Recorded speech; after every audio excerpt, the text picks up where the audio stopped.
நன்மையும் செல்வமும் நாளும் நல்குமே, திண்மையும் பாவமும் சிதைந்து தேயுமே, ஜென்மமும் மரணமும் இன்றி தீருமே, இம்மையே ராமா என்ற எழுத்து இறங்கினாள். அன்னதானம் அகிலனல் தானங்கள், கன்னிதானம் கபிலையின் தானமே, சொர்ணதானம் பலன் என சொல்லுவர், மண்ணு ராமகதை மறவார்கரோ. உலகம் யாவையும் தாமுல வாக்கலும், நிலை பெருத்தலும் நீட்டலும், நீங்களா அழகிலா விளையாட்டுடையார், அவர் தலைவர் அன்னவர்க்கே சரண் நாங்களே.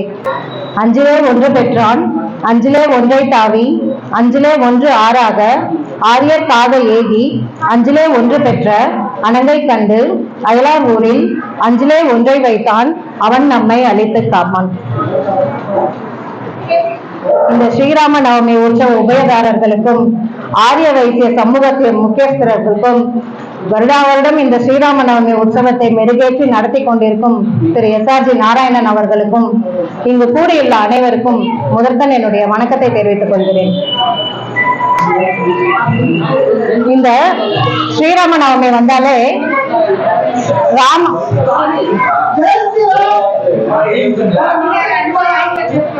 இந்த ஸ்ரீராம நவமி உற்சவம் வந்ததுனாலே நம்ம ராமருடைய இந்த ராமாயணத்தை நவாகம் அப்படின்னு சொல்லிட்டு 9 நாளுக்கு தொடர்ந்து கேட்டு அனுபவிப்போம். இந்த ராமாயணம் அப்படிங்கிறது என்ன அப்படின்னா சதகோடி ராமாயணம் அப்படின்னு சொல்லிட்டு சொல்லுவாங்க. அந்த சதகோடி ராமாயணத்தினுடைய ஸ்லோகங்கள் எல்லாம் எங்க இருக்கு அப்படின்னா பிரம்மலோகத்துல பிரம்மா கிட்ட இருக்குதாமா. இந்த சதகோடி ராமாயணத்தையும் நம்ம படிச்சு முடிக்கணும் அப்படின்னா நம்மளுக்கு பிரம்மாவினுடைய ஆயுள் இருந்தாதான் அதை படிச்சு முடிக்க முடியும். இதை எப்படி எல்லாரும் மக்கள் படிக்கிறது அப்படிங்கிறதுக்காக பிரம்மாவும் நாரதரும் சேர்ந்து ஒரு உத்தி பண்ணாங்க. கீழே பூமியில வால்மீகி மூலியமாக இந்த ராமாயணத்தை சதகோடி ராமாயணமாக இருந்த ராமாயணத்தை 24,000 ஸ்லோகங்கள்ல சுருக்கி 7 காண்டங்களா வச்சு முடிச்சு அத ஒரு காவியமா ஆக்கணும் அப்படின்னு சொல்லிட்டு வால்மீகி மூலமா அத தயார் பண்ணாங்க. இதுவே 24,000 ஸ்லோகங்கள் இருக்கிறதுனால நம்ம படிக்கணும் அப்படின்னு நினைச்சோம்னாலே முதல்ல அப்பா இவ்வளவா அப்படின்னு சொல்லிட்டு நம்மளுக்கு முதல்ல மலைக்குதான் வரும்.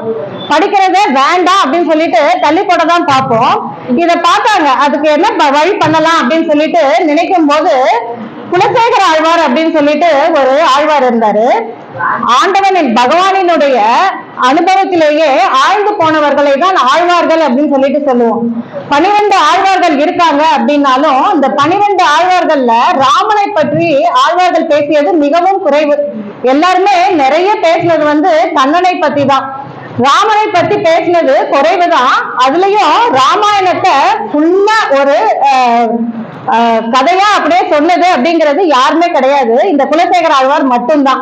இந்த குலசேகர ஆழ்வார் யாரு அப்படின்னா இவரு ஒரு மலையாள கவிஞர். இவர் எப்படின்னா உபய வேதாந்தி அப்படின்னு சொல்லிட்டு சொல்லுவாங்க. என்னன்னா தமிழ்லயும் பாடல்கள் பாடி இருக்காரு 4000 திவ்ய பிரபந்தத்துல. அது இல்லாம முகுந்த மாலை அப்படின்னு சொல்லிட்டு சமஸ்கிருதத்திலையும் பகவானுக்கு ஒரு பாமாலை தொடுத்து பண்ணியிருக்காரு. இந்த குலசேகர ஆழ்வார் எங்க பிறந்தாரு அப்படின்னா திருவஞ்சிக்களம் அப்படின்னு சொல்லின்ற ஒரு ஊர்லதான் பிறந்தாரு. இந்த ஆழ்வார்கள் எல்லாருமே எப்படிப்பட்டவர்கள் அப்படின்னா பகவானினுடைய ஒவ்வொரு சங்கு ஒரு ஆழ்வாரா பிறந்தாங்க, சக்கரம் ஒரு ஆழ்வாரா பிறந்தாங்க, கதை ஒரு ஆழ்வாரா பிறந்தாங்க, பூமி பிராட்டி ஆண்டாளா பிறந்தாங்க அப்படின்னு பார்க்கும்போது இந்த குலசேகர ஆழ்வார் திருமால் அணிந்திருக்கக்கூடிய இந்த கௌஸ்துப மணியினுடைய அம்சமாக பிறந்தவர் தான் இந்த குலசேகர ஆழ்வார்.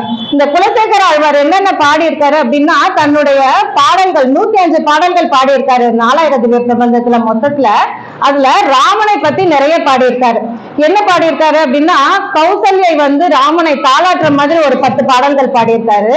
தசரதன் ராமனை காட்டுக்கு போ அப்படின்னு சொல்லிட்டு அனுப்புனதுக்கு அப்புறம் அவர் என்னெல்லாம் ஃபீல் பண்ணாரு, எவ்வளவு கவலைப்பட்டாரு அப்படிங்கிறத பாடல்களா பாடியிருக்காரு. இதெல்லாம் பாடினது அவருக்கு திருப்தியா இல்ல.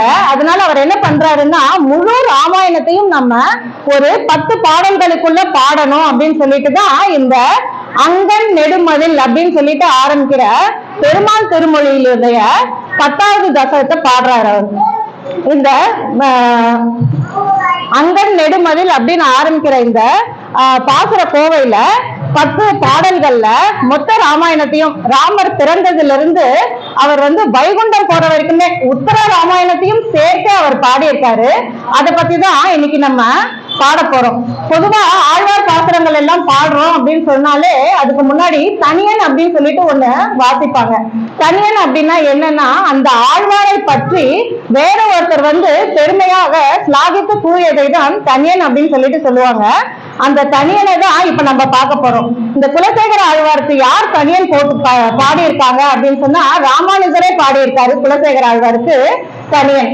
அது என்னன்னா, இன்னமுதம் ஊட்டுவேன் இங்கே வா பைங்கிலியே, தென்னரங்கம் பாடவல்ல சீர்பெருமாள், பொன்னம் சிலை சேர் முதலியவே வேல் சேரலர் குணம், எங்கள் குலசேகரன் என்றே கூடு அப்படின்னு சொல்லிட்டு குலசேகர ஆழ்வார் குலசேகர ஆழ்வாருக்கு ராமானுஜர் தனியன் எழுதியிருக்காரு. இந்த அங்கன் நெடுமதில் சூழ் அப்படிங்கறத இந்த பாசுரங்களை இப்ப பார்க்கலாம். அங்கன் நெடுமதில் புடைசூழ் அயோத்தி என்னும் அணிநகரத்து உலகனைத்தும் விளக்கும் சோதி, வெண்கதிரோ குலத்துக்கோர் விளக்காய் தோன்றி விண் முழுதும் உயர்கொண்ட வீரன் தன்னை, செங்கன் நெடுங் கருமுகிலை ராமன் தன்னை, பிள்ளை நகர் திருச்சித்திர கூடல் தன்னுள் எங்கள் தனி முதல்வனை என் பெருமான் தன்னை என்று கொலோ கண்குளிர காணும் நாளே அப்படிங்கிறது முதல் பாசுரம். இந்த பாசுரத்துல அவங்க என்ன பத்தி பேசுறாங்கன்னா, ஸ்ரீராம ஜனனத்தை பத்தி முழுதுமே சொல்லிடுறாரு. இந்த ஸ்ரீராமர் எங்க பிறந்தார் அப்படின்னு சொல்லிட்டு முதல் வழியில சொல்றாரு, அங்கன் நெடு மதில் புடைசூழ் அயோத்தி அப்படின்னு சொல்லிட்டு. இந்த அயோத்தி அழகான இடங்கள் நிறைந்த இடம் இந்த அயோத்தி அப்படின்னு சொல்லிட்டு சொல்றாங்க. அதே மாதிரி அயோத்தி அப்படிங்கிறதுக்கு என்ன அர்த்தம் அப்படின்னு பார்த்தோம்னா, யாராலையும் வென்று எடுக்க முடியாத ஊர் இந்த அயோத்தி அப்படின்னு சொல்லிட்டு சொல்லுவாங்க. வைகுண்டத்துக்கு தான் அயோத்தியா அப்படின்னு சொல்லிட்டு பேரம். ஏன்னா வைகுண்டத்தை யாரும் போர் பண்ணி வென்று வைகுண்டத்துக்கு போக முடியாது. பெருமாளினுடைய கருணையினாலே பெருமாளை நாம் சரணடைந்து அவருடைய நாமங்களை பாடி அதுக்கப்புறம் தான் நம்ம வைகுண்டத்துக்கு போக முடியும். எப்படி வைகுண்டத்தை போர் பண்ணி எடுக்க முடியாதோ வெல்ல முடியாதோ, அதே மாதிரி இந்த அயோத்தி அப்படிங்கிறதையும் போர் பண்ணி வெல்ல முடியாது. இது திரேதாயுகத்துல நடந்த ராமாயணத்துக்கு தான் இது பொருந்துமான்னு பார்த்தா, இப்போ கலியுகத்திலையும் இது பொருந்தும். ஏன் அப்படின்னா, இப்பதான் அயோத்தியில நம்ம ராம்லல்லா ஒரு கோயில் வந்திருக்கு.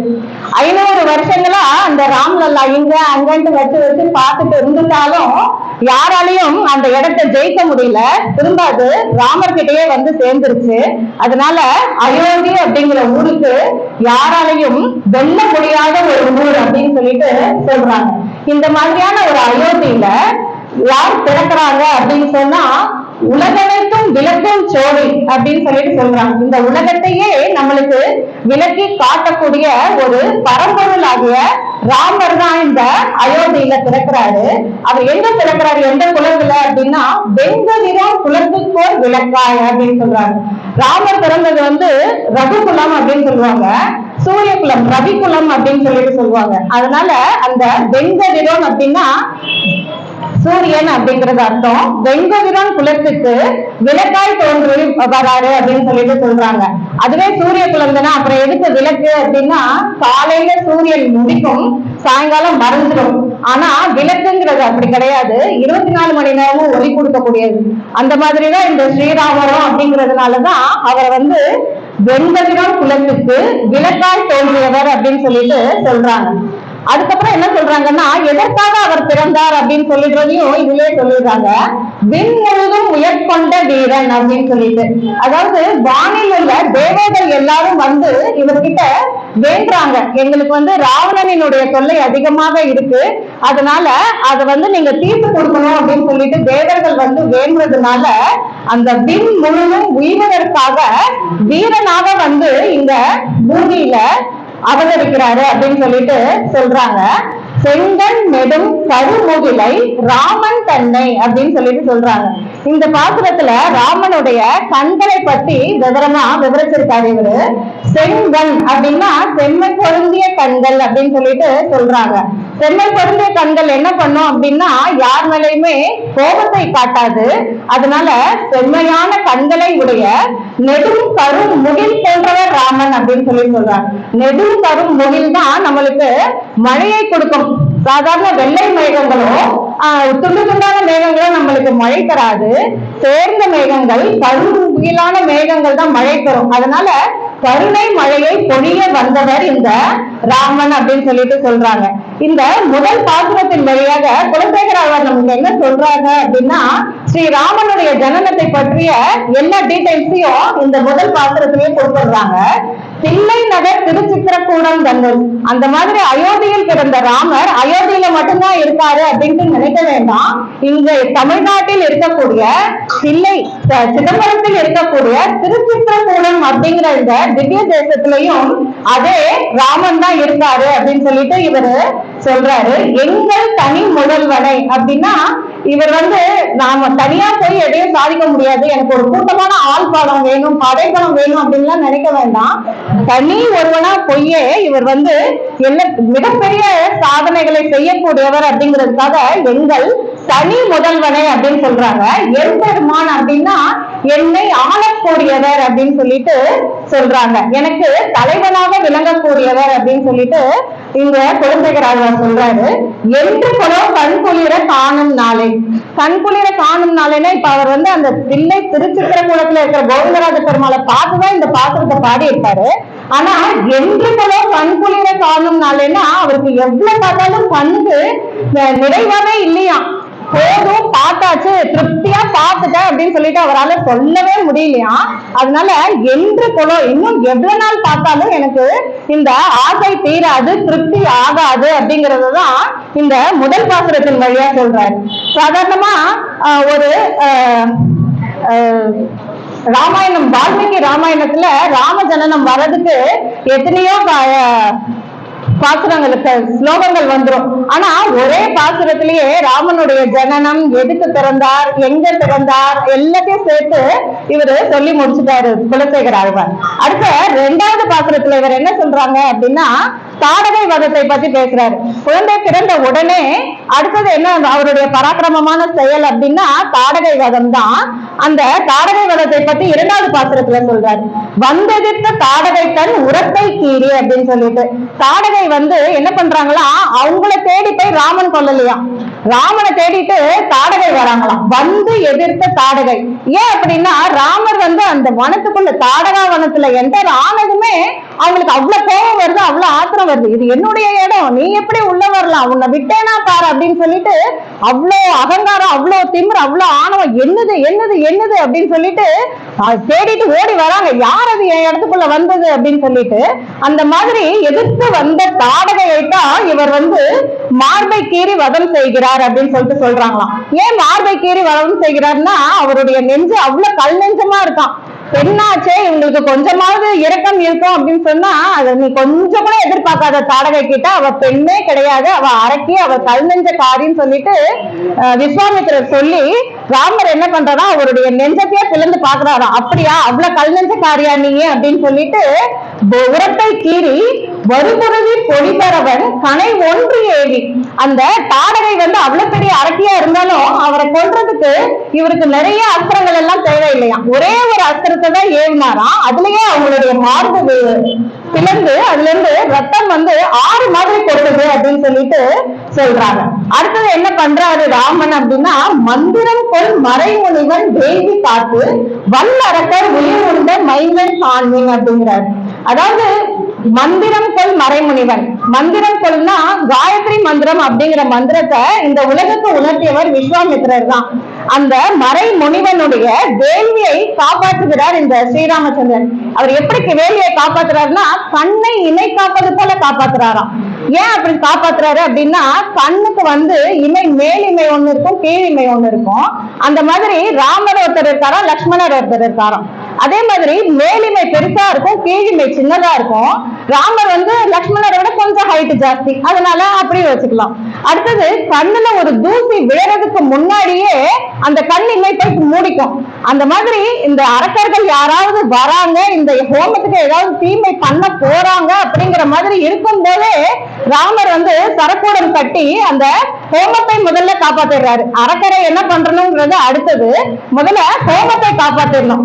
அதுல எதுவுமே விழாத அளவுக்கு ஒரு சரக்கூடம் கட்டி அதை மூடி அதை காப்பாத்தி கொடுக்குறாரு அப்படின்னு சொல்லிட்டு சொல்றாங்க. அதே மாதிரி மேலிமை மட்டும்தான் அசையும், கீழிமை வந்து அசையாது. ராமர் என்ன பண்றாரா, லக்ஷ்மணரை அந்த யாககுண்டத்தினுடைய வாசல்லையே நிறுத்தி வச்சுட்டு இவர் மட்டும் சுத்தி சுத்தி வராராம். யாராவது சைட்ல வராங்களா பின்னாடி வராங்களான்னு பாக்குறதுக்காக இவர் மட்டும் சுத்தி சுத்தி வராராம். அந்த மாதிரி மேலிமை மட்டும் அசையும், அதாவது ராமர் மட்டும் சுத்தி சுத்தி வருவார், கீழிமை அசையாது, லக்ஷ்மணன் வாசல்லையே நின்று காவல் காப்பார். அப்படிங்கிற மாதிரி கண்ணை இமை காப்பது போல முனிவரினுடைய வேள்வியை காத்து கொடுத்தார்கள் அப்படின்னு சொல்லிட்டு சொல்லுவாங்க. அடுத்தது வல் அரக்கர் உயிர் உண்ட மைந்தன் காண்பேன் அப்படிங்கிறாங்க. வல் அரக்கர் அப்படின்னா அந்த வேள்வியை நாசமாக்குவதற்காக சுபாகு மாரீச்சன் அப்படின்னு 2 பேர் வராங்க. 2 பேர் வந்து அவங்க 2 பேரையும் கொல்லல, சுபாகுவை மட்டும்தான் கொலை பண்றாரு. மாரீச்சனை வந்து அப்படியே தள்ளிட்டு போய் கடல்ல தள்ளிடுறாரு. ஆனா இங்க என்ன சொல்றாங்க அப்படின்னா வல் அரக்கர் உயிர் உண்ட மைந்தன் அப்படிங்கிறாங்க. ஏன் அப்படி சொல்றாங்கன்னா, மாரீச்சன் வந்து அந்த போர் அந்த யுத்தத்துக்கு அப்புறம் அந்த வேள்வியில அவர் ராமர் அடிச்சதுக்கு அப்புறம் அவர் அவ்வளவு பயந்து பயந்து வாழறாராம் உலகத்துல. ரா அப்படிங்கிற ஒரு வார்த்தையை கேட்டாலே அவருக்கு அவ்வளவு பயமா இருக்குதான். ரத்னம் ரதம் அப்படின்னு சொன்னா கூட என்னது ராமனா என்னது ராமனா அப்படின்னு சொல்லிட்டு அவ்வளவு பயந்து பயந்து நடுங்குறாராம். அதனால அவ்வளவு பயந்து பயந்து வாழ்ந்த ஒரு வாழ்க்கை அது வாழ்க்கையே ஆகாது. அதனால அப்பவே 2 பேரும் இறந்ததற்கு சமம் அப்படிங்கிற மாதிரி வல் அரக்கர் உயிர் உண்ட மைந்தன் அப்படின்னு சொல்லிட்டு சொல்றாங்க. மைந்தன் அப்படின்னா மிடுக்கானவன் அப்படின்னு சொல்லிட்டு அர்த்தம். இப்ப ஒரு போர் பண்றோம், ஒரு ராட்சசனை எதிர்க்கிறோம் அப்படிங்கும் போது அப்பா முடியவே இல்லை, அவ்வளவு டயர்டா இருக்கு, இவ்வளவு டயர்டா இருக்குன்னா ஒண்ணுமே இல்லையா. அவ்வளவு போர் பண்ணதுக்கு அப்புறமும் அந்த யாகத்தை பகல பார்த்துக்கிட்டதுக்கு அப்புறமும் அவருடைய மிடுக்குல இன்மையாலும் குறையிலையா. அதான் மைந்தன் அப்படின்னு சொல்லிட்டு சொல்றாங்க. செந்தளிர்வாய் மலர் நகை சேர் பெருத்தன் சோலை தில்லை திருநகர தில்லை நகர் திருச்சித்திர கூடந்தன்னுள் அந்தணர்கள் வெறும் 3000 ஏத்த. இந்த ராமரை வணங்குபவர்கள் யாரு அப்படின்னு சொல்லிட்டு இதுல சொல்றாங்க. அந்தணர்கள் ஒரு 3000, அதாவது 3000 பேர் அவரை வந்து அடிபணிறாங்க. அந்த 3000 பேர் யாரு அப்படின்னா அந்தணர்கள், அதாவது பிராமணர்கள் அப்படின்னு சொல்லிட்டு சொல்றாங்க. ஒருத்தவங்க வந்து துதி பாடுறாங்க, சரண் அடைகிறாங்க அப்படின்னா அந்த சரண் அடைகிறவங்க மிகவும் உன்னதமானவர்களாக இருந்தார்கள். அப்படிங்கும் போது அந்த சரண் அடைஞ்சவன் எப்படி இருப்பான், அவன் இவர்களை விட உன்னதமானவனாக தான் இருப்பான் அப்படிங்கறத காட்டுறதுக்காக தான் இவரை வந்து வணங்குபவர்கள் யாரு அப்படின்னா அந்தணர்கள். அதுவும் 3000 பேர் அப்படிங்கிறத இந்த 2வது பாத்திரத்துல சொல்றாங்க. இதோட தாடகை வதம் முடியுது. அடுத்தது சீதா கல்யாணம் தான். சீதா கல்யாணத்துக்கு என்ன சொல்றாங்க, இந்த செவ்வரி நற்பரு நெடுங்கன் சீதை காகி அப்படின்னு சொல்றாங்க. இது வந்து இந்த சீதையை மணப்பதற்காகத்தான் ஜனகபுரிக்கு போறாரு, மிதிலைக்கு போறாரு. அந்த சீதையானவள் எப்படிப்பட்டவள் அப்படிங்கிறத இவங்க விளக்குறாங்க. செவ்வரி நற்பரு நெடுங்கல், அதாவது கண்கள் வந்து கருமையான கண்களா இருக்கு, கண் விழிகள். ஆனா கண்கள் மீது வெள்ளைப்படலம் இருக்கிற இடம் எப்படி இருக்குன்னா செவ்வரி ஓடி இருக்கும்.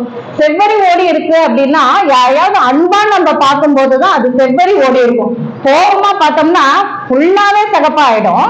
அன்பா பார்த்தோம் அப்படின்னா அதுல செவ்வரி ரெட் கலர்ல வரிகள் மட்டும் ஓடி இருக்கும் அப்படின்னு சொல்றாங்க.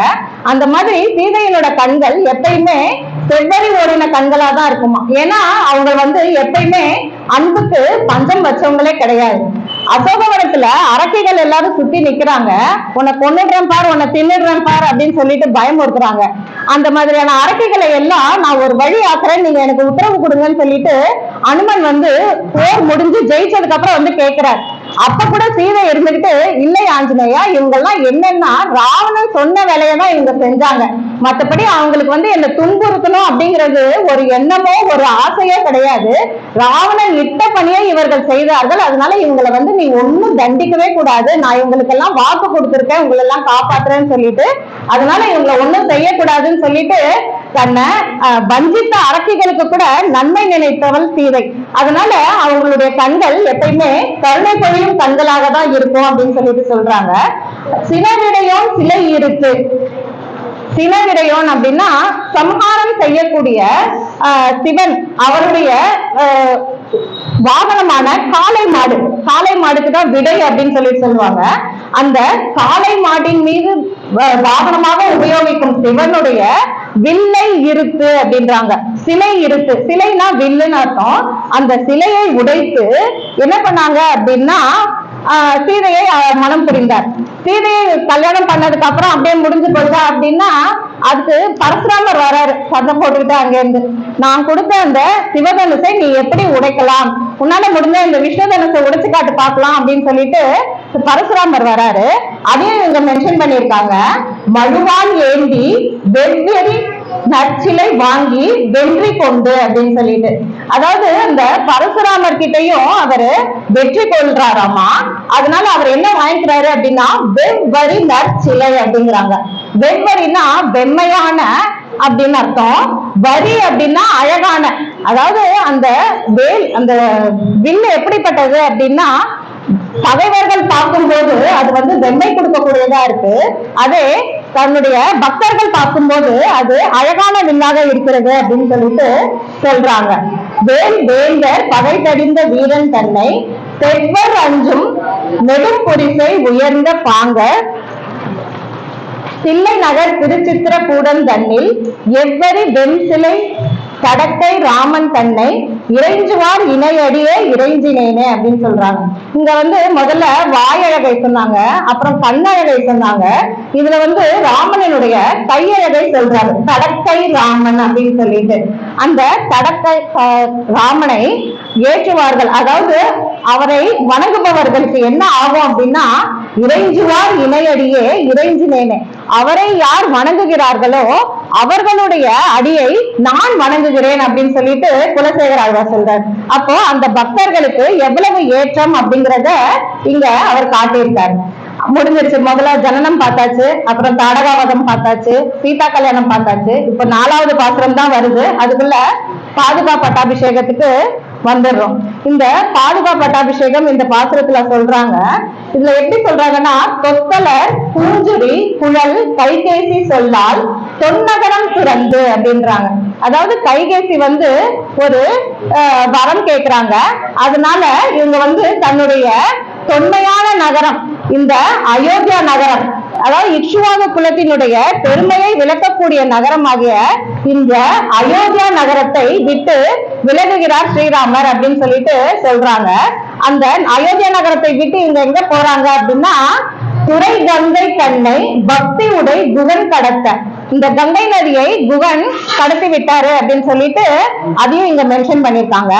வனம் போல் புக்கு பரதனுக்கு பாதுகமும் அரசும் ஈந்து, வனத்தில் சென்ற ராமன் அந்த பரதனுக்கு பாதுகமும் தருகிறார், அந்த அரசையும் தருகிறாராம்.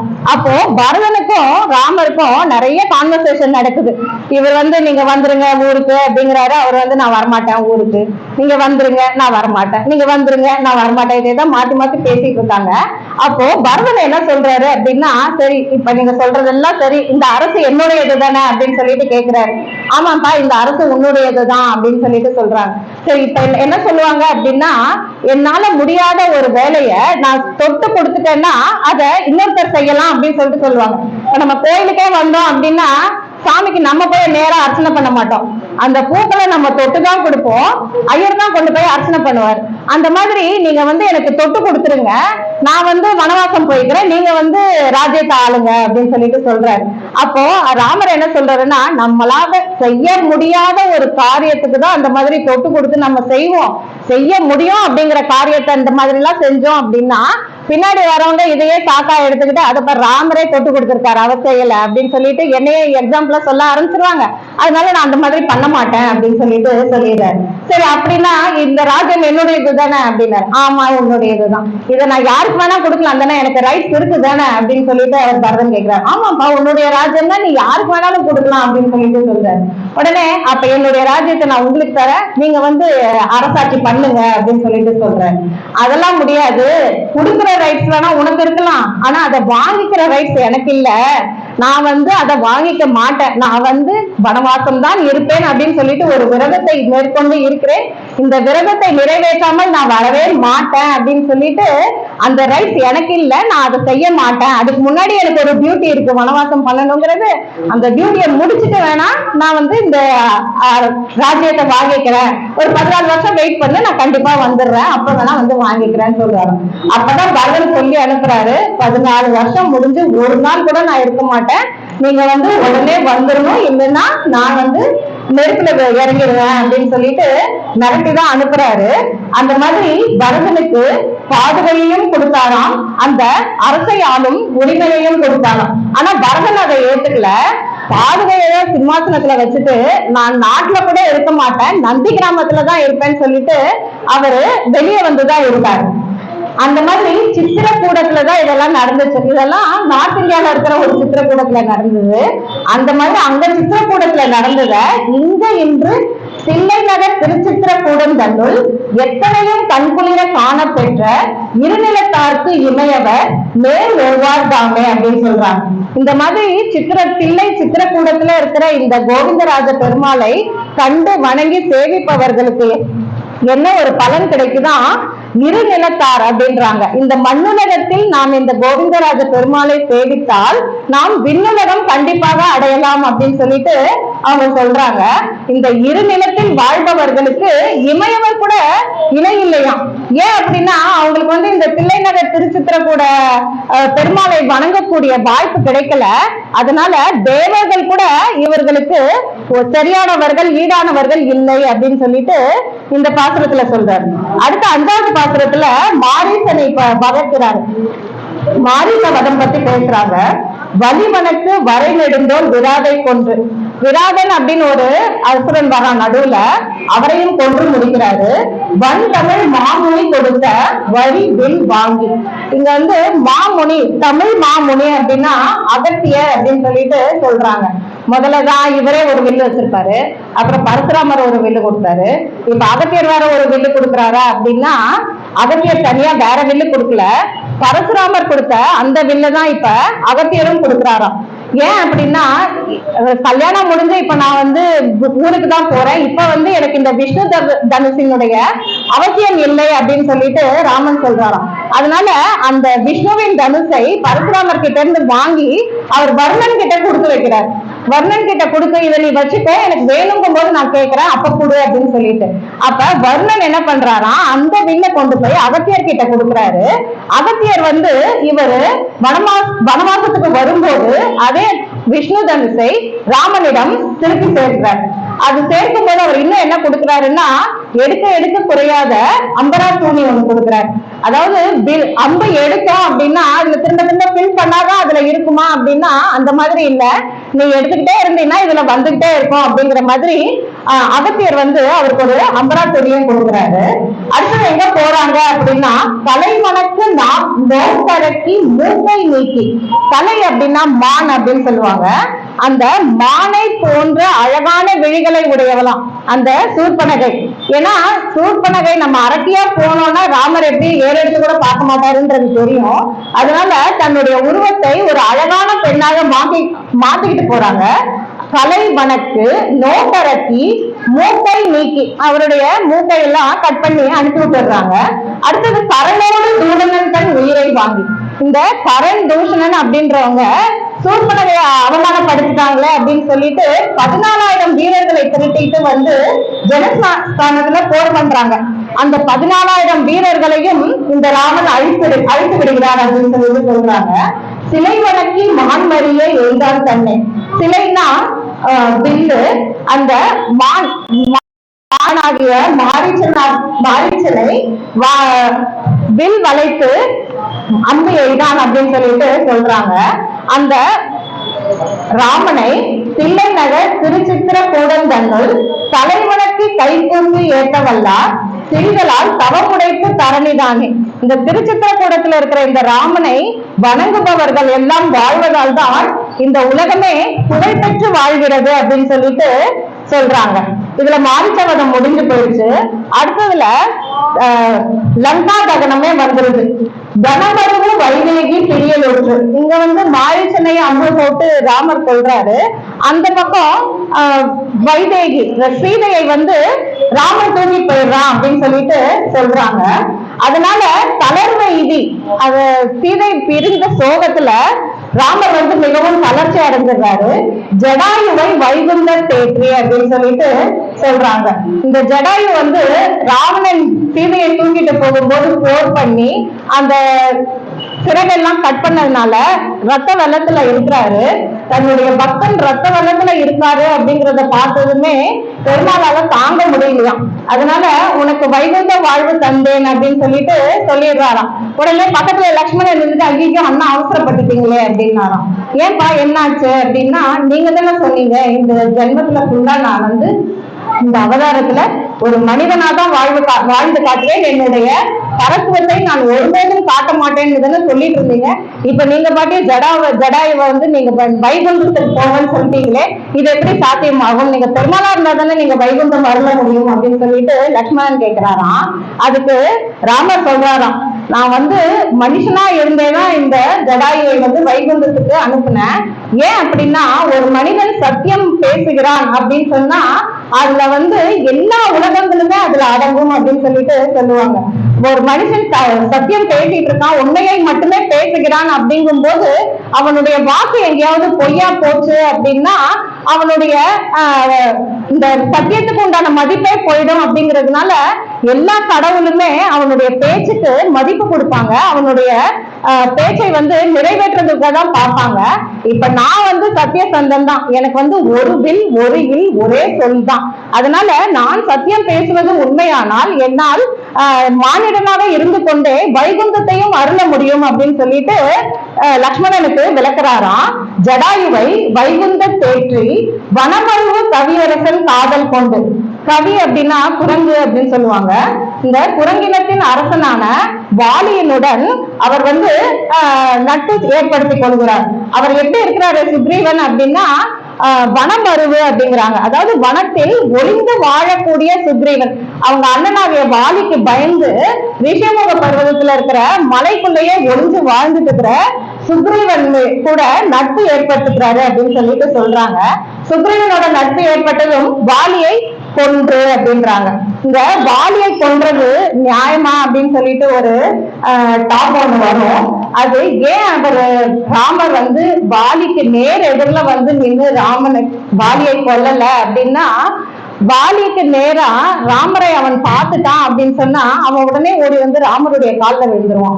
காலில் விழுந்துட்டான் அப்படின்னு சொன்னா அவன் என்ன கேட்கிறானோ அதை நிறைவேற்றுவதற்கு தான் ராமர் காப்பாரை ஒழிய, இல்ல நீ தப்பு பண்ணிருக்க, நீ செஞ்சதெல்லாம் குற்றம், உனக்கு தண்டனை கொடுத்தே ஆகணும் அப்படின்னு சொல்லிட்டு அவரால் பண்ண முடியாது. அதனால அவனுக்கு ஒரு வாய்ப்பு கூட கொடுக்கலையாம். அவர் அவ்வளவு தப்புகள் பண்ணியிருக்காரு. அதனால அவர் காலில் நான் செஞ்சதெல்லாம் தப்பு தான் அப்படின்னு ஒத்துக்கிறதுக்கு கூட ஒரு வாய்ப்பு கொடுக்க கூடாது அப்படின்னு சொல்லிட்டு இறைவன் நினைத்தாராம். அதனாலதான் வாலியை மறைந்திருந்து அம்பு எழுதி கொன்றார் அப்படின்னு சொல்லிட்டு சொல்றாங்க. அடுத்தது இலங்கை நகர் அரக்கர் பெருமான் சினம் அடங்க மாருதியால் சுடுவித்தானே அப்படின்னு சொல்றாங்க. இந்த அரக்கர் பெருமான் அப்படின்னா ராவணன். அந்த ராவணனுடைய நகராகிய இலங்கையை நெருப்ப வச்சு கொளுத்திடுறாரு. இலங்கை நகரம் எரியுது, ராவணனுடைய உள்ளமும் எரியுதான். ஏன் அப்படின்னா ஆஞ்சநேயர் ராவணன் கிட்ட அவ்வளவு சொல்றாரு, நீ செய்யறதெல்லாம் தப்பு, நீ கொண்டு போய் சீதையை விட்டுடு, நீ தப்பிச்சுக்கலாம், நீ பழச்சுக்கலாம் அப்படிங்கிற மாதிரி அவ்வளவு அறிவுரை சொல்றாரு. அதனால ராவணனுக்கும் மனசுலாம் எரியுதான். இலங்கை நகரம் அவர் வச்ச நெருப்புனால எரியுது அப்படின்னு சொல்லிட்டு சொல்றாங்க. தில்லை நகர் திருச்சித்திர கூடன் தன்னுள் இனிதமர்ந்த அம்மானை ராமன் தன்னை ஏத்துவார் இணையடியே ஏத்தினேனே. இதுல ஒவ்வொரு பாசுரத்திலையுமே இந்த பாசுரத்தை படிப்பவர்களுக்கு என்ன சிறப்பு, இந்த பாசுரத்தை படிப்பதனால் என்ன பலன் அப்படின்னு சொல்லிட்டு ஒவ்வொரு பாசுரத்திலுமே சொல்லியிருக்காங்க. சாதாரணமா ஒரு 10 பாசுரங்கள் இருக்குது அப்படின்னா அதுக்கு பல சொல்லியா கடைசி பாசுரத்துலதான் சொல்லுவாங்க. இதுல ஒவ்வொரு பாசுரத்திலுமே சொல்லியிருக்காரு. இந்த ஆழ்வாரே அந்த ராமனை வணங்குபவர்களினுடைய இணையடியை இவர் ஏற்றுவாராம். இவரே ஆழ்வார், இவரே மிகச்சிறந்தவர். இவர் போய் அந்த ராமனை வணங்குபவர்களுக்கெல்லாம் அடியை தோல்வேன் அப்படின்னு சொல்லிட்டு சொல்றாரு. அப்போ நம்ம போய் அந்த ராமரை வணங்கணும் அப்படின்னா நம்மளுக்கு எவ்வளவு பலன் கிடைக்கும் அப்படிங்கறத நம்மளே கணக்கு போட்டுதான் பாத்துக்கணும். அடுத்த பாசுரத்துல அவங்க சொல்றது ராவண வதம்.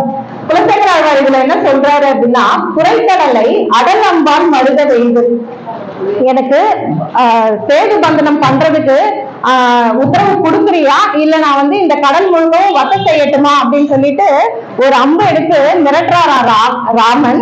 அதுக்கப்புறம் தான் அந்த சமுத்திரராஜன் வந்து நீங்க அணை கட்டிக்கோங்க அப்படின்னு சொல்லிட்டு சொல்றாங்க.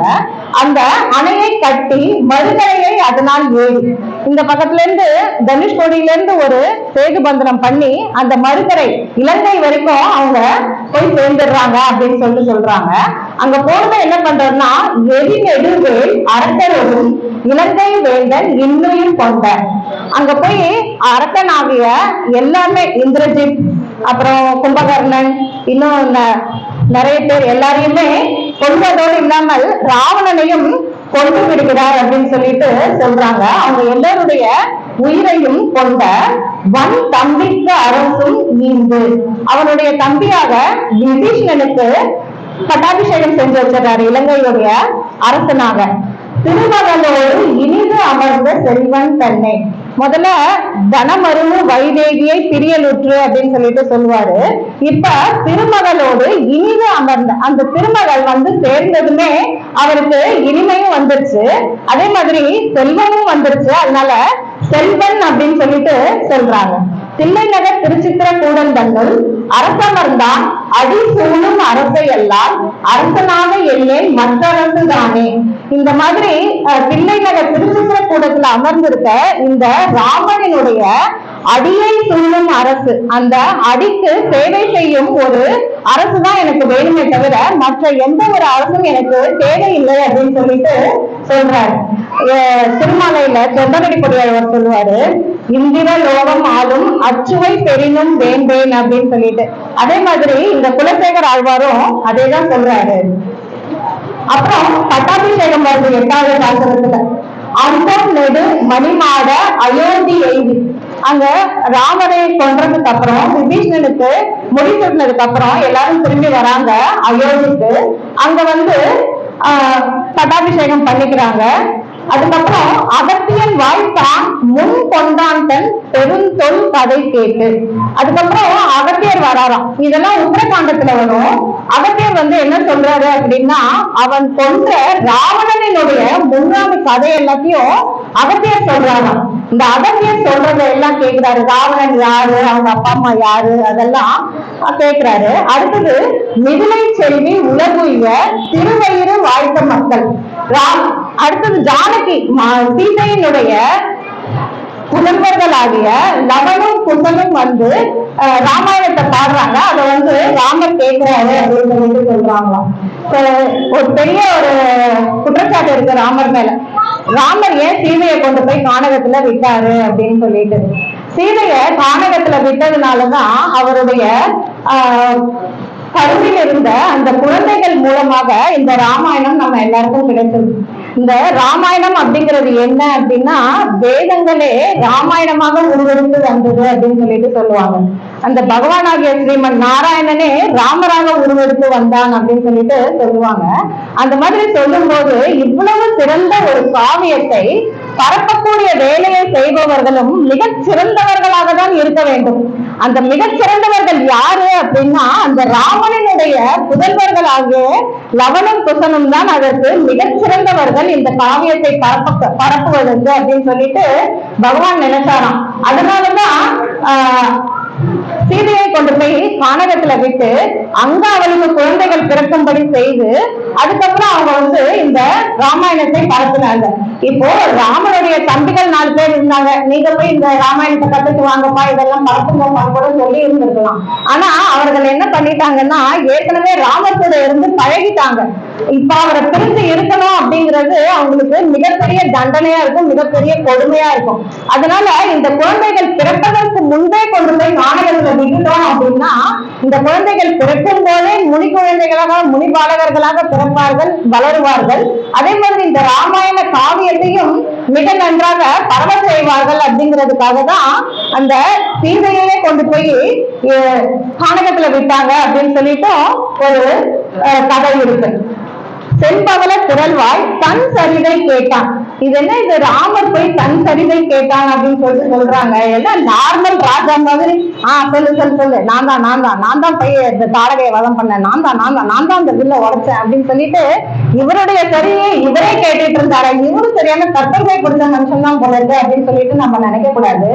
ராமர் கேட்டது என்ன அப்படின்னா, சிறை இருந்தவளின் ஏற்றத்தை தான் ராமர் கேட்டாராம். அந்த ராமகாதை முழுக்க நிறைந்திருக்கிறவர் சீதை. அந்த சீதை யாரு அப்படின்னா சிறை இருந்தவள். அந்த சிறை இருந்தவளினுடைய ஏற்றத்தை எத்தனை தடவை கேட்டாலும் நம்மளுக்கு அழுக்காது அப்படின்னு சொல்லிட்டு அந்த ராமகாதையில தன்னுடைய பாட்டையே அவர் மறந்துடுவாராம். ஆஹா, சீதை பாரு எவ்வளவு கருணை உடையவளா இருந்திருக்கா, சீதை பாரு எவ்வளவு அட்ஜஸ்ட்மெண்ட் பண்றவளா இருந்திருக்கா, என் கூட காட்டுக்கெல்லாம் நடந்து வந்திருக்காளே, கல்லு முள்ளுல எல்லாம் நடந்திருக்காளே, எவ்வளவு பெரிய உத்தமியாவ, எவ்வளவு பெரிய நற்குணம் உடையவள் அவள் அப்படின்னு சொல்லிட்டு அதை திரும்ப திரும்ப கேட்கணும் அப்படின்னு சொல்லிட்டு ராமர் இந்த ராமாயணம் கேட்பாராம். இந்த லவகுஷர்கள் ராமாயணத்தை ராஜசபையில சொல்றாங்க. அப்ப ராஜாவா ராமர் வீட்டுல இருக்கிறார் சிம்மாசனத்துல. ஊர் மக்கள் எல்லாம் கீழே உட்கார்ந்துட்டு இருப்பாங்க. லவகுஷர்கள் ஒரு பக்கம் உட்கார்ந்து உபன்யாசம் பண்ணிட்டு இருக்காங்க. இதெல்லாம் பார்க்கும்போது அவருக்கு ஆசையா இருப்பாங்க. அங்க பாரு, அவங்க மக்கள் எல்லாம் ஒருத்தர் பக்கத்துல ஒருத்தர் உட்கார்ந்துக்கிட்டு இதெல்லாம் பண்ணானா அதெல்லாம் பண்ணானான்னு சொல்லிட்டு சேர்ந்து அனுபவிக்கிறாங்க. நம்ம மட்டும் இங்க தனியா உட்கார்ந்து கேட்க வேண்டியதா இருக்குன்னு சொல்லிட்டு யாரும் பார்க்காதப்ப கொஞ்சம் கொஞ்சமா நழுவி நழுவி நழுவி கீழே மக்களோட மக்களா உட்காந்துக்கிறாராம். மொத்த கதையை முடிஞ்சதுக்கு அப்புறம் இப்ப சொல்லுங்க ராஜா எப்படி இருந்துச்சு அப்படின்ட்டு திரும்பி பார்த்தா அங்க ராஜாராமனை காணவே காணும். என்னடா இது, ராஜாராமனை காணும், அப்படியே நைட்டா கிளம்பி போயிட்டாரா அப்படின்னு சொல்லிட்டு பார்த்தா மக்களோட மக்களா உட்கார்ந்து அந்த சரிதத்தை கேட்கிறாராம். சாதாரணமா சொல்லுவாங்க, எங்கேயாவது ராம கதை நடக்குது அப்படின்னாலே அங்க ஆஞ்சநேயர் குறுகுறாமலே உட்கார்ந்துருப்பாரு. அவருடைய தலைக்கு மேல கண்களை தூக்கி கண்களில் ஆனந்த கண்ணீர் வழியா கேட்டுட்டு இருப்பாரு அப்படின்னு சொல்லிட்டு ஆஞ்சநேயர் மட்டும் இல்ல, ராமனுடைய கதை நடக்கும் இடத்துல எல்லாம் ராமனே உட்கார்ந்து கேட்பாரு அப்படின்னு சொல்லிட்டு இனிமே நம்ம எல்லாரும் நினைச்சுக்கணும். நம்ம ராமா அப்படின்னு சொல்லிட்டு சொன்னோம்னா அங்க ஆஞ்சநேயரும் வருவாரு, அவர் கூடவே ராமனும் சேர்ந்துருவாரு அப்படின்னு சொல்லிட்டு இனிமே நம்ம கண்டிப்பா நினைச்சுக்கணும். செம்பவள திரள்வாய் தன் சரிவை கேட்டான், தில்லைநகர் திருச்சித்திர கூடம் தன்னுள் எம்பெருமான் தன் சரிவை செவியால் கண்ணால் பருகுவோம் இன் அமுதம் மதியோம் என்றே. இந்த மாதிரி ராமாயண கதையை நம்ம செவியால பருகி கண்ணால அந்த திருச்சித்திர கூடத்துல அமர்ந்திருக்கிற பெருமாளை பார்த்தோம் அப்படின்னா அதுக்கு அமுதம் கூட ஒப்பாகாதான். உனக்கு அமுதம் வேணுமா இல்ல சித்திரக்கூடத்துல இருக்கிற பெருமாளை பாக்குறியா அப்படின்ட்டு கேட்டா எனக்கு அமுதம் வேணாம், நான் திருச்சித்திரக்கூடமே போறேன் அப்படின்னு சொல்லிட்டு சொல்லிடுவாங்களாம். அடுத்தது உத்தரகாண்டத்துல இன்னொரு ஒரு முக்கியமான ஒரு கதை ஒண்ணு வருது. செறிதவ சம்புகன் தன்னை சென்று கொண்டு அப்படின்னு சொல்றாங்க. இங்க சம்புகன் அப்படின்னு சொல்லிட்டு ஒருத்தவங்க வராங்க. சம்புகன் யாரு அப்படின்னா அவரு ஒரு தவம் பண்றாரு. என்ன தவம் பண்றாருன்னா, இந்த உடலுடனேயே நான் மோட்சம் அடைய வேண்டும் அப்படின்னு சொல்லிட்டு ஒரு தவம் பண்றாரு. அந்த தவம் பண்றதுனால என்ன ஆகுது அப்படின்னா, அது வரைக்கும் சுபிக்ஷமாக இருந்துச்சு அயோத்தியா. அங்க ஒரு பஞ்சம் இல்ல, ஒரு துஷ்ட மிருகங்களினுடைய ஒரு தொல்லை இல்ல, வியாதிகள் இல்ல, திருடர்கள் இல்ல, அகால மரணங்கள் இல்ல, விதவைகள் இல்ல, யாருமே பேராசை பிடிச்சு இல்ல. எல்லாரும் எப்படி இருந்தாங்க அப்படின்னா ராமநாமத்தை ஜபித்து கொண்டு தர்ம சிந்தனையினுடைய வாழ்ந்துட்டு இருந்தாங்களாம். அந்த மாதிரி இருக்கும்போது என்ன ஆகுது, ஒரு சின்ன பையன் ஒருத்தன் இறந்து போயிடுறான். இது என்னது, நம்ம நாட்டுல நடக்காத ஒரு புது கதையா இருக்கு. ஒரு சின்ன பையன் போய் எப்படி இறந்து போனா அப்படின்னு சொல்லிட்டு அந்த பையனுடைய உடலை ஒரு எண்ணெய் கொப்பரையில பதப்படுத்தி வச்சுட்டு ராமர் தேடி போறாரு, என்ன ஏன் இந்த மாதிரி ஆச்சு அப்படின்னு சொல்லிட்டு.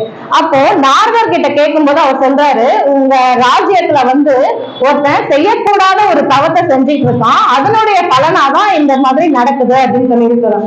யார் அது செய்யக்கூடாத தவம் செய்யறது அப்படின்னு சொல்லிட்டு இந்த சம்புகனை தேடி போய் பார்த்து ஏன் இந்த மாதிரி பண்ற அப்படின்னா, நம்ம உடம்பினுடையவே மோட்சத்துக்கு போகணுங்கிறதுக்காக தான் தவம் பண்றேன் அப்படின்னு சொல்லிட்டு சொல்றாங்க. இந்த மாதிரி தப்பான தவம் எல்லாம் பண்ணக்கூடாது, இதனால மக்களுக்கு கெடுதல் வருது, ஒருவர் செய்யும் பாவத்துல 6ல் 1 பங்கு அந்த அரசனுக்கு போய் சேரும் அப்படின்னு சொல்லிட்டு சொல்றாங்க. அதனால மக்கள் பாதிக்கப்படுறாங்க, நீ செய்யக்கூடாது, இந்த மாதிரி செஞ்சீங்கன்னா நானே உன்னை கொண்டுடுவேன் அப்படின்னு சொல்லிட்டு சொல்றாராம். நீங்க கொலை பண்றதா இருந்தா ரொம்ப சந்தோஷம் ராமா, நான் உங்க கையால செத்தனா கண்டிப்பா மோசம் போயிடுவேன் அப்படின்னு சொல்லிட்டு அவர் போயிடுறாரு. அந்த மாதிரி தெரிந்தவர் சம்புவன் தன்னை சென்று கொன்று அவன் எங்க இருக்கான் தேடி கண்டுபிடிச்சு கொண்டுடுறாராம். செழுமறையோன் உயிர் மீட்டு அந்த சின்ன பையனுக்கு அவனை கொன்னதுனால இவருக்கும் உயிர் வந்துடுது. தவத்தோன் என்ற நிறைமணி பூனணியும் கொண்டு, இதனால அவருக்கு ரொம்ப சந்தோஷமாகுதான். அவர் ராமனை கூப்பிட்டு மிகவும் நல்ல காரியம் செய்தாய் அப்படின்னு சொல்லிட்டு நிறைய நகைகள் தராராம். அதையெல்லாம் வாங்கிட்டு லவணன் என்ற ஒரு அசுரன் இருந்தான்.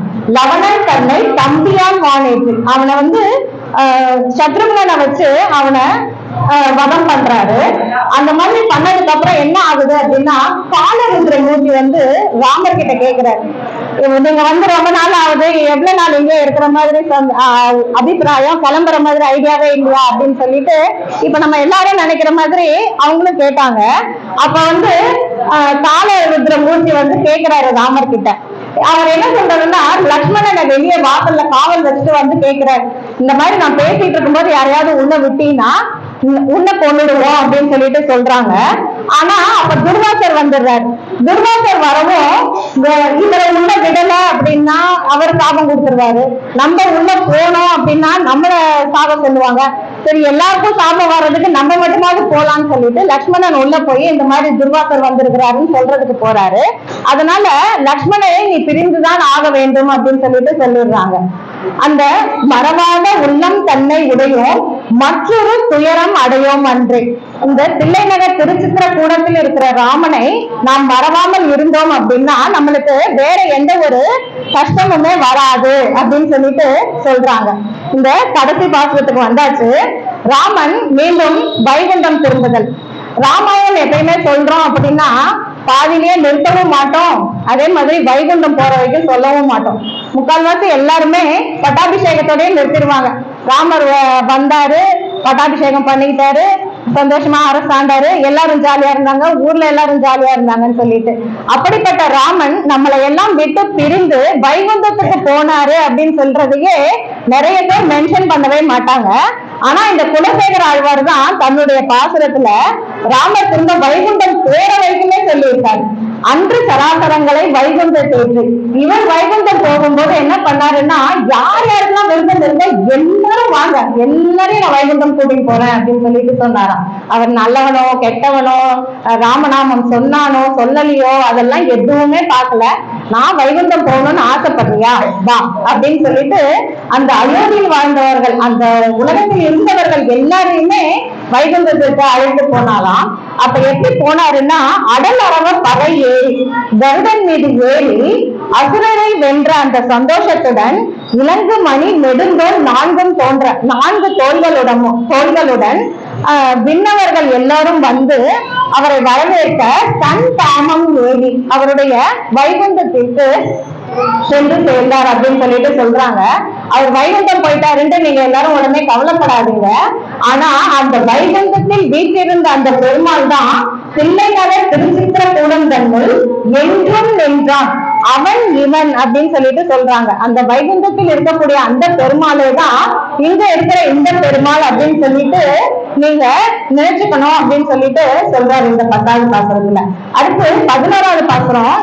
ஒவ்வொரு பாசுரத்திலுமே தனித்தனியா பலம் சொல்லிட்டாரு. அது இல்லாம ஒரு தனியா பலஸ்ருதி பாசுரம் ஒண்ணு சொல்றாரு.